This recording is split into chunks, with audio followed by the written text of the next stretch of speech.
Hello again, everyone. Welcome to our discussion of section 1.8, where we will talk about these three main topics. One, we will talk about formula to calculate the distance between 2 points, and these are 2 points along a straight line.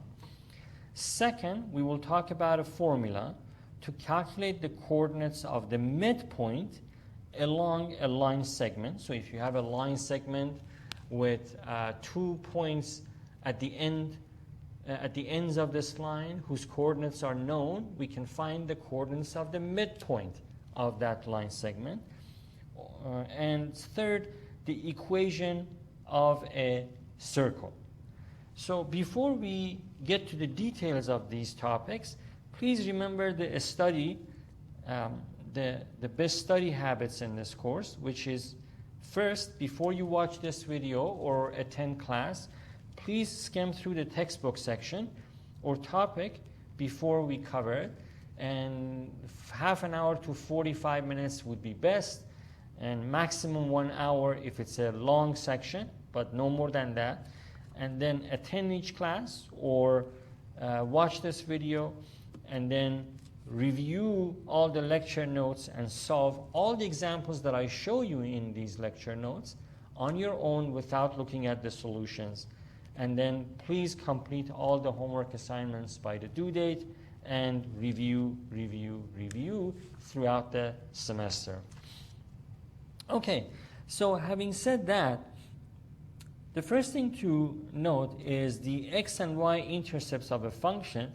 These are important because these are where the graph of a line intersects the x or the y axis. So let's draw a little picture right next to this here. I'm pretty sure this would be a review for all of you, but still I want to say something about it. So if you have some line here like that, so this line is intersecting the x and the y axis at these 2 points, right? So the point at which the line intersects the x-axis, it's called the x-intercept. So that is x-intercept. So for any x-intercept, the x component of that point, it can be anything. I'll put a question mark. It could be anything. It could be negative in this case. It could be positive. It could be any value. But the y component of that x-intercept is always 0. So that's a great way to find actually the equation of a line. You find the intercepts, and it's a great way to graph a line. So you find the intercepts and then you connect them through with a line, and that'll be the graph, the easiest way, because you know one of the components is always 0. And that point here, that point at which the graph of a line intersects the y-axis, is called the y-intercept, and it is for that point, notice that the x component is always 0, and the y component can be anything. I'll just put a question mark there. Okay, so that's a quick review of what x and y intercepts are, and here is a brief description of that. If you like to read that, that's in addition to what I've drawn there. So in this first example, number 1, we want to find the x and y intercepts of the linear function. Please pause the video, answer that question, then come back to the video. And please do that for all the examples we will be going through in today's video. Okay, so I'm assuming you've done that. For the x-intercept, you know that y has to be equal to 0, right? So plug that in here. For y, plug in with 0. So 8 times 0 equals x plus 5. So you have 0 equals x plus 5, or x equals negative 5. So the x-intercept, according to this, is going to be negative 5 comma 0. That's the x-intercept. Okay, the y-intercept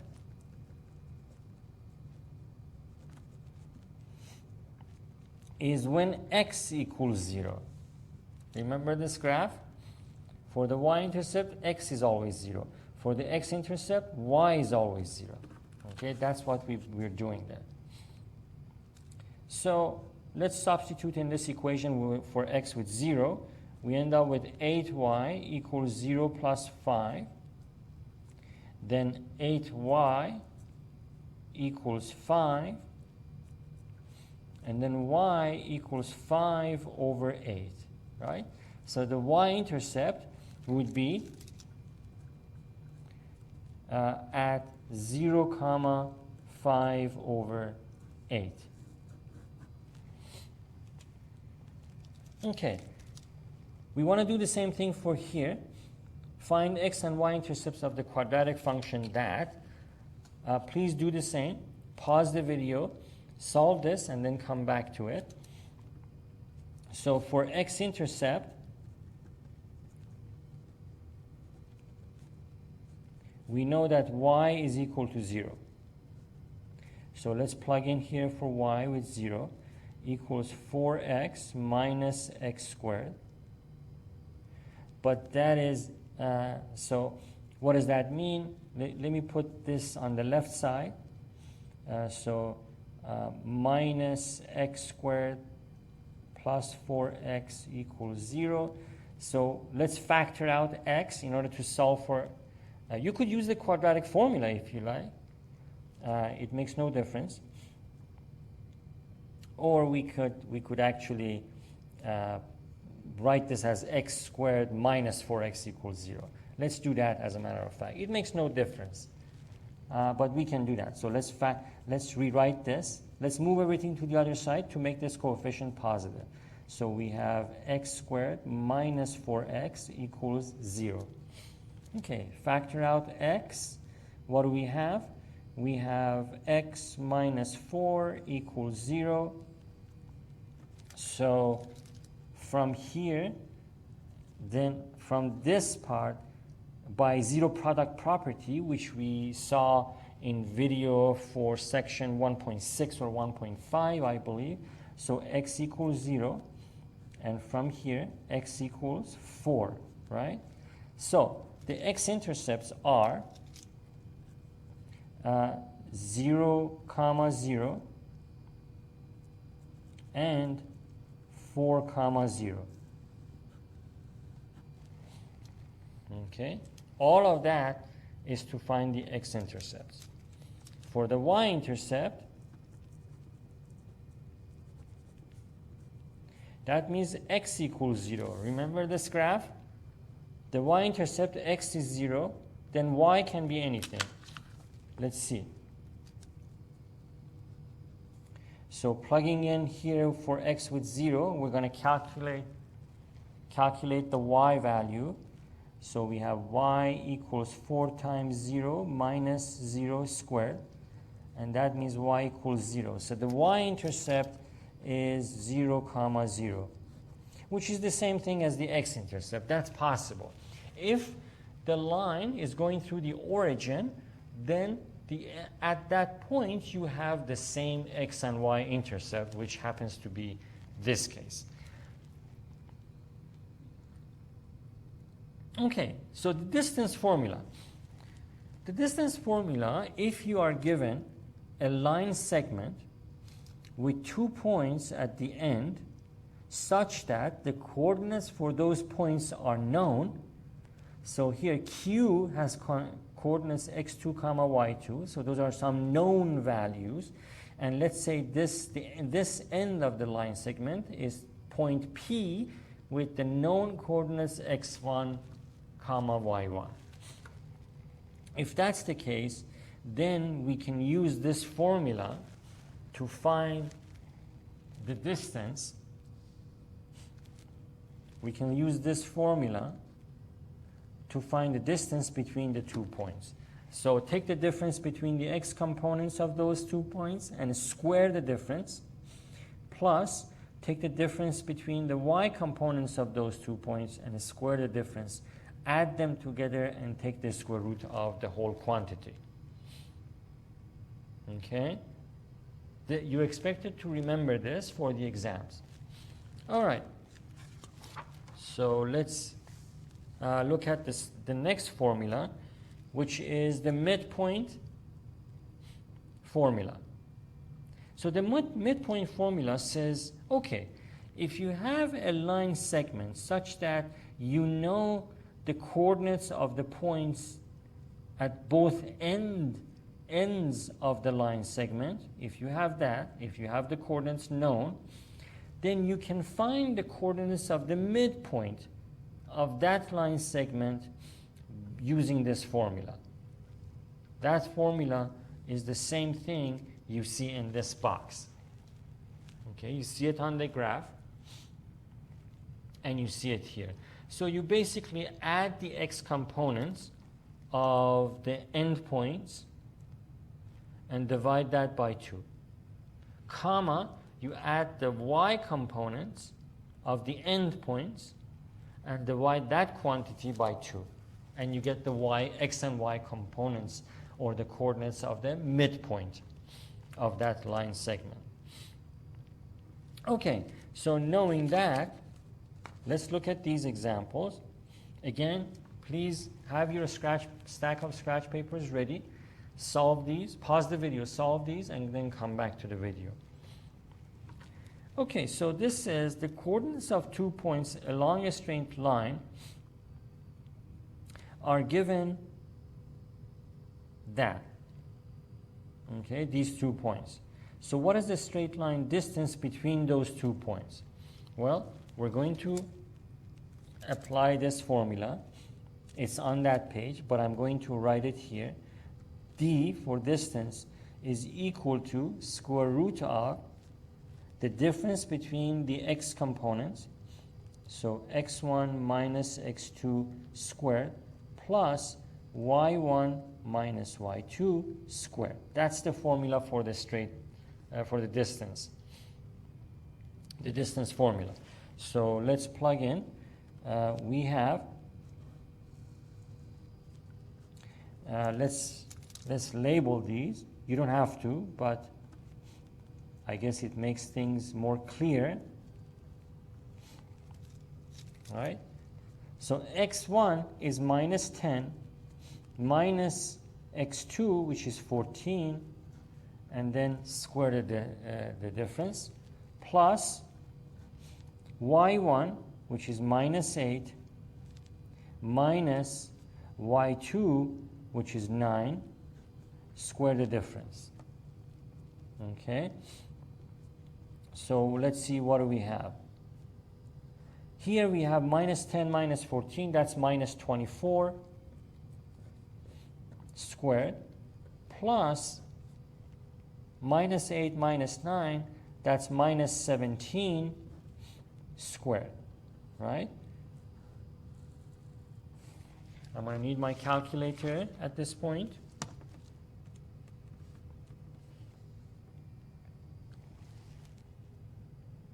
So the minuses will drop out, right? Because we're raising those to an even power.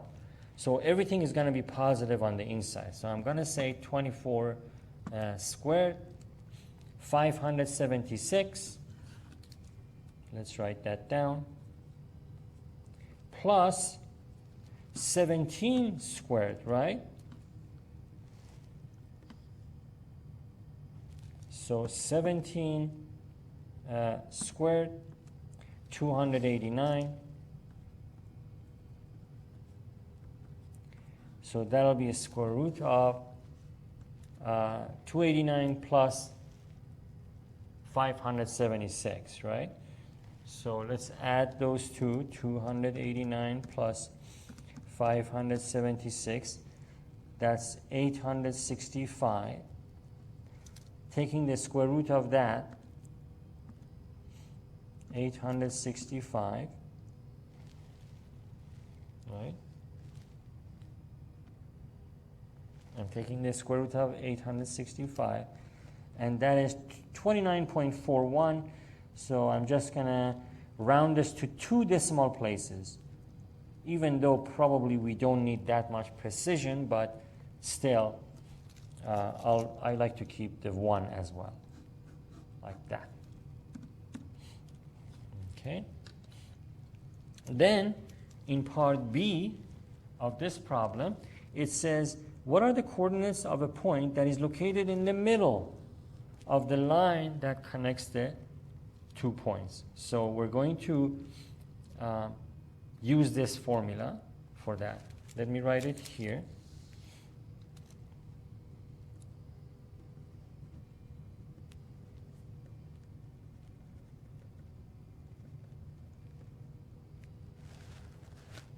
We have x1 plus x2 divided by 2,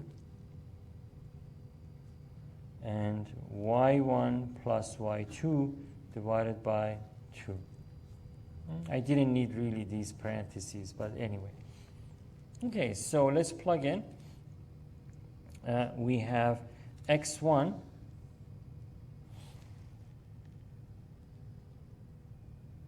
like that.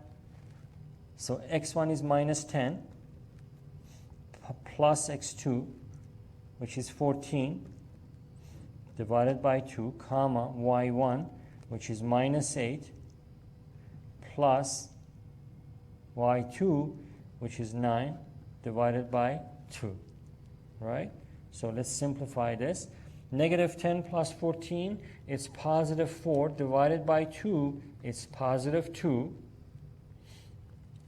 Negative 8 plus 9 is positive 1, divided by 2 is 1/2. So that's the coordinates of the midpoint between those 2 points.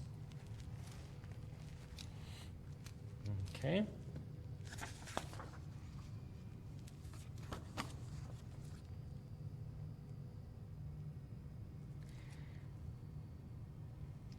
Okay, so we have a circle here, and we want to know how the general equation of a circle is associated with the graph of that.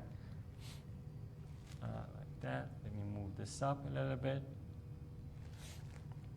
So the radius is called with the lowercase r, and the center of a circle is usually, in most books that I've seen, is denoted by the letters h comma k. So h is the x component of the center of the circle, and k is the y component of the center of the circle. That notation that you see in the graph is tied to this formula.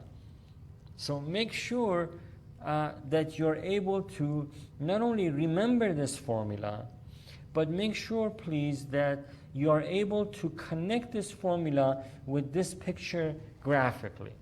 So x and y are any point on the circle. Any point on the circle, that would be x and y. H and k would be the coordinates of the center, and the formula is, the equation of a circle is x minus h squared plus y minus k squared, and all of that equals the radius squared. So the other side is not the radius, but the radius squared. Okay? This is something, it's most important. The 2 things that I'm asking you to do are very important. First, remember this equation. Second, remember it in connection with this graph. So x and y are any points on the circle. H and k are the coordinates of the center, and the connection between x and y and h and k is a minus. So x minus h squared plus y minus k squared equals, the other side is the radius, the length of the radius squared. Okay. Knowing that, then let's have a look at these examples. The first one says, given the equation of a circle, what is the radius and what are the coordinates of the center of the circle? So please pause the video, write down the answer to that question, and then come back to the video. And I'm assuming you've done that. So the radius is, we know that 4, so r squared is 4. We know that, right? From the equation of a circle, we know that that is r squared. So r is going to be plus or minus 2. But radius is a distance. The distance can never be negative. So r is equal to 2. Right? The direction of a movement can be negative, but the distance cannot be negative. The distance is always positive. So we toss out the negative one and we keep the positive. So that's the radius. Then what are the coordinates of the center of the circle? Well, the formula, compare this with the formula. If x minus h remained x minus 1, if the minus was preserved, that means h must have been a positive number. So h comma k, or the center of the circle, must have been 1, right? Positive 1, comma k. Notice the minus in here was preserved as well. So k must have been positive. So then, because then if k was negative, minus minus would have made this positive. But the fact that it remained negative, that means k must have been a positive value 4 there. So that is the center of the circle.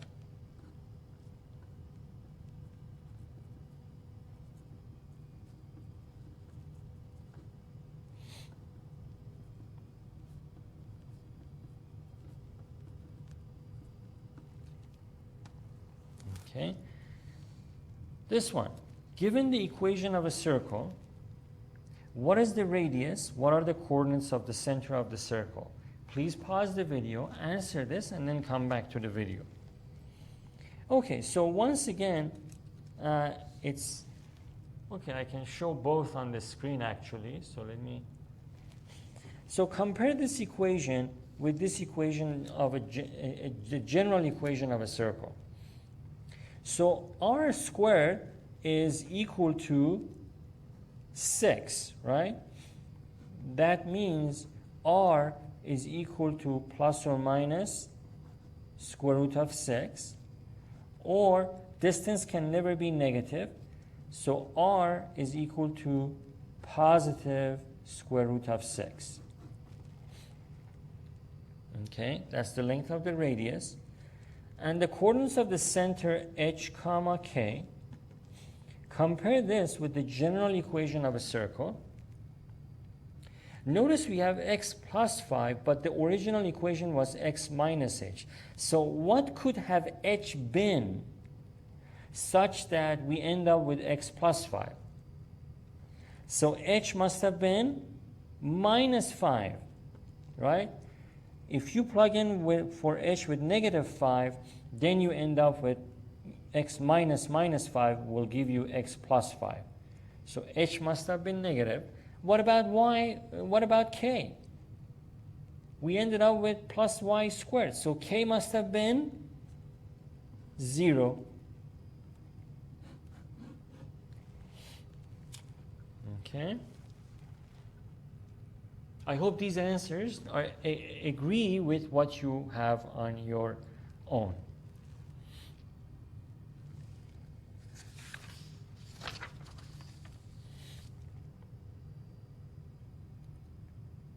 Okay, so here in this question we have what is the equation of a circle which has its center at the point this.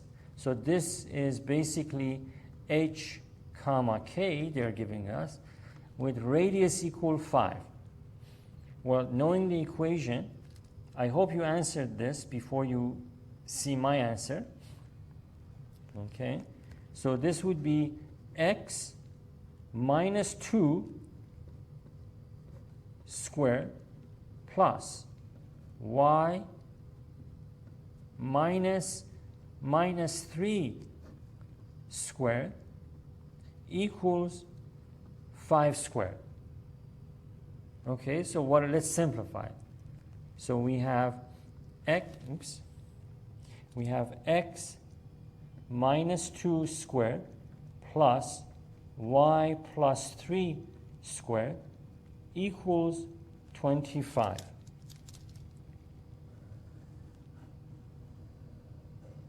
Like that. Okay? I hope this is making sense. So this negative y minus minus will be positive.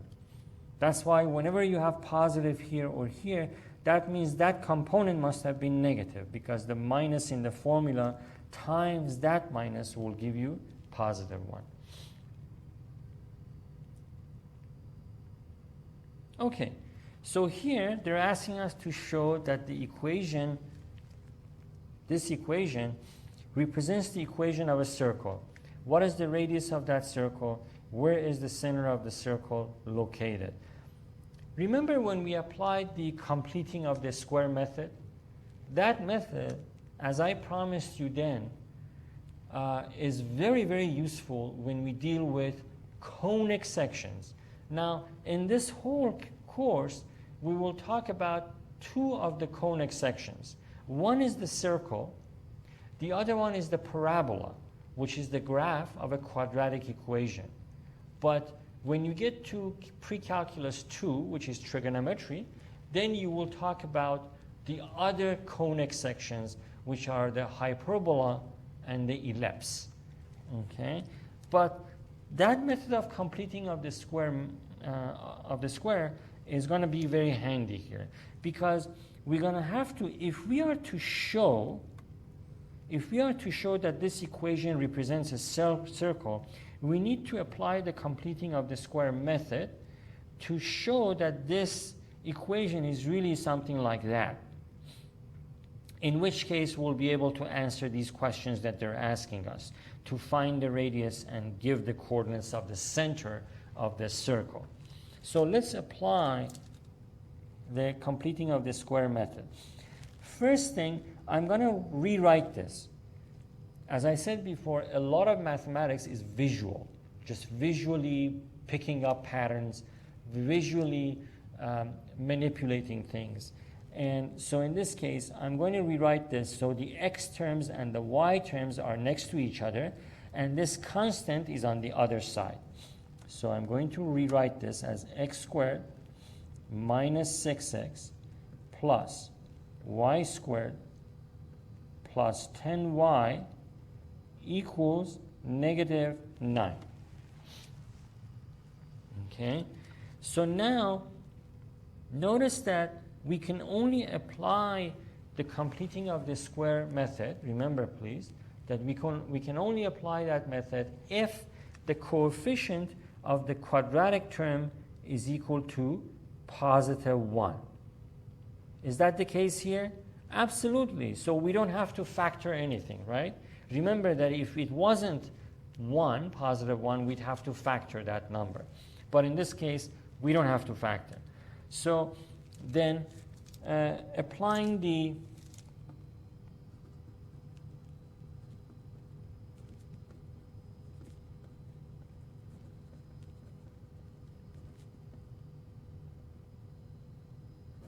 completing the square method.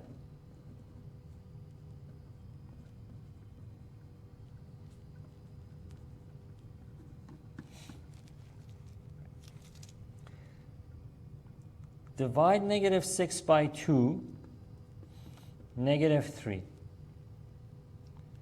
And divide 10 by 2, 5. Now we can complete this square. X minus 3 squared, I'm going to put a little bit distance here, plus y plus 5 squared, and I'm going to put a distance here, equals negative 9. So I put a little bit distance here. Why? Because we solved one problem here, but we created another problem. The problem we solved is that we completed this square. Now we've introduced a third term which we need to get rid of. So let me expand this so you can see exactly what I mean. So expand this, you get x squared minus 6x plus 9, right? Compare this with these two terms, right? X squared, minus 6, 6x minus 6x, plus 9. We don't have plus 9 here, so we need to get rid of that. How do we do that? Minus 9. Okay. Now this one. Let's expand this. We get, what do we get? We get y squared plus 10y plus 25, right? Compare this with this. Y squared, 10y, 10y, 25, no 25, right? We generated a number we didn't have. So we need to get rid of this 25. How do we get rid of it? Minus 25. I hope you're following what's happening here. So we used the b term, this term, negative 6, to do this. We used positive 10y to do this. Okay?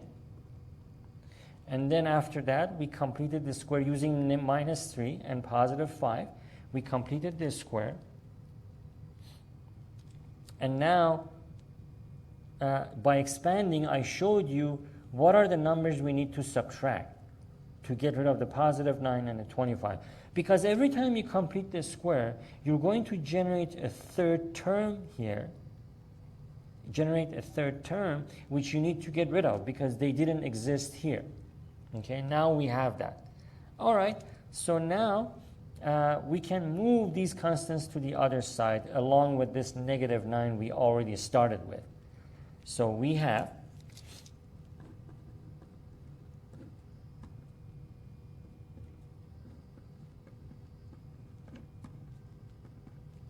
equals that minus 9, right? Minus 9. And then we have, move this minus 9 to the other side, it'll be positive 9. Move this negative 25 to the other side, it'll be positive 25. So what do we end up with? We end up with x minus 3 squared plus y plus 5 squared equals 25. So we have shown that what we had in the beginning, that this equation represents a circle, right? This is the equation of a circle. And they also ask us for the radius of the circle. So based on this, the radius is equal to 5, right? That's r squared. So r is 5. And the center, based on comparing this with the equation of a circle, right? The general equation of a circle is this: x minus h squared plus y minus k squared equals r squared, right? Compare that with this. So h must have been 3. K must have been negative 5. So we showed that that equation represents a circle, and we found the radius and the coordinates of the center of the circle from this equation. All right. So I hope this is making sense. Now, number 8, please pause the video because this is very similar to number 7. Pause the video, answer this question just like what I've shown you. Complete this square, find the radius and the coordinates of the center, then come back to the video. Okay, so I'm assuming you've done that. So looking at this equation here, looking at that equation, the only x term is x squared. So we don't have to complete the square for the x term. So I'm going to write it as x squared. For the y term, the middle term, notice the coefficient of the quadratic term is positive 1, so we don't have to factor anything. So we can go directly to the number that represents b, or 8. Divide 8 by 2, 4. Now use that to complete this square. So x squared plus y plus 4 squared, right? That 4 ends up here, positive 4 squared, equals this 5, send it to the other side, minus 5. Now, are we done? No, because when we completed this square, we generated a third term. Remember, every time we completed a square, we generate a third term. So let's see what is that third term. Expanding this, we get y squared plus 8y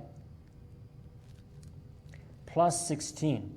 Compare this with that, with y squared plus 8y. The 5 we send to the other side, so we're okay there.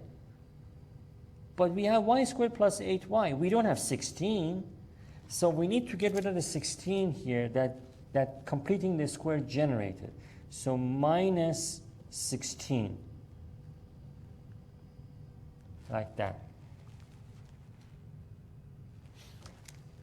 So now we can clean this up. We can write this as x squared plus y plus 4 squared equals negative 5 plus 16.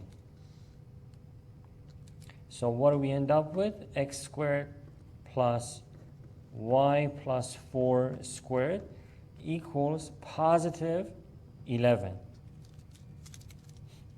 So we have found the equation of that circle, right? So, all right. Now, based on this, we can find the radius, because we know r squared is 11, so radius is equal to square root of 11. And compare that with the equation of a circle, which is x minus h squared plus y minus k squared equals r squared. Compare that with this. What could h have been? H, the only number that h could have been is 0, right? Because it's not there. X minus nothing squared. So h must have been 0. What about k? K, we end up with y plus 4, so k must have been negative 4, because minus 4 is positive 4. So k must have been positive 4, negative 4, like that. Okay, I hope all of this is making sense. The nice thing about this section was that we got to use the completing of the square method, which comes in handy again and again when you deal with conic sections like this, or in the trigonometry course, which is Math 127. Thank you for staying with me through this video, and for now, have a very nice day, and I'll see you all next time.